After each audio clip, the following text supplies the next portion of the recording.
Here's a simple form with React. We've got a bunch of labels and a bunch of text inputs. And here's the form component. We're using useState, and we've got one useState for each form field and one text input. The text input component renders a label and an input control, and it handles the onChange event, passing target.value back to the change handler. To add a new form field, we copy the useState line, city, set city, copy the text input line, update the label, update the value, and update the change handler.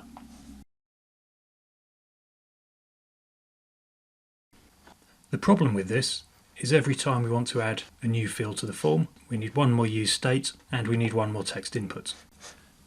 A better approach is useReducer. useReducer returns an object and a function for mutating that object. And it takes two parameters. First, it takes a reducer function, and then it takes an initialization value. I like to use a function to return the initialization value. In this case, we want an object which has one property for each of our form fields. Next, we need our reducer function. This is the function that's invoked every time we call dispatch. First, it takes the state, which is always the previous state of the reducer, and has a starting value of our initialization function. The second parameter is an object which contains whatever we send to the dispatch function. In this case, we need a property and the new text value. Reducer returns an object. First, we spread in the previous state. Then we add under property our new text value. Now we can delete the useState lines, and we need to use our data object to set the values for each of our text inputs, data.name. For the change handler, we take the text, we send it to our dispatch function. Inside, we put an object, first property, and here a text string, which is the field we want to change in our data object, and the text we want to change it to. Now we need to do that for all the other text inputs,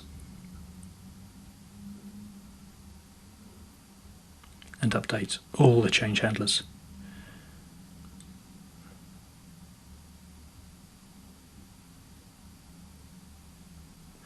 And just update all the properties. Data.title goes to title, data.email.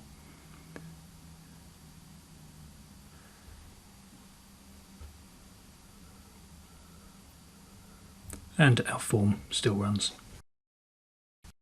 To help us visualize how the data object changes, we'll use this render object component. This takes a data object, it uses json.stringify inside these HTML pre-tags. We add that component, pass in the data object, add the import, and now we can see the data object rendered and updated when we use the form inputs.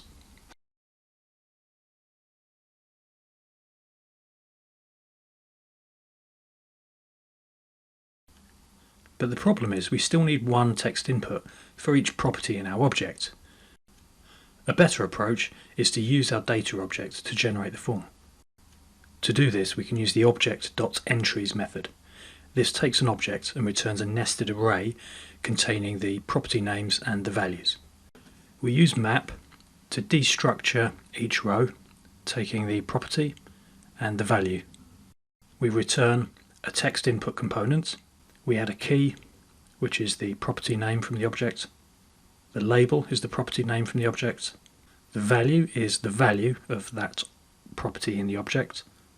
And for the change handler, we do the same thing. We take the text and we send it to the dispatch function. We delete the text input components because we're creating them with object.entries.map, and running that we see our form works as before. Now adding a new field is as simple as adding a property to our object.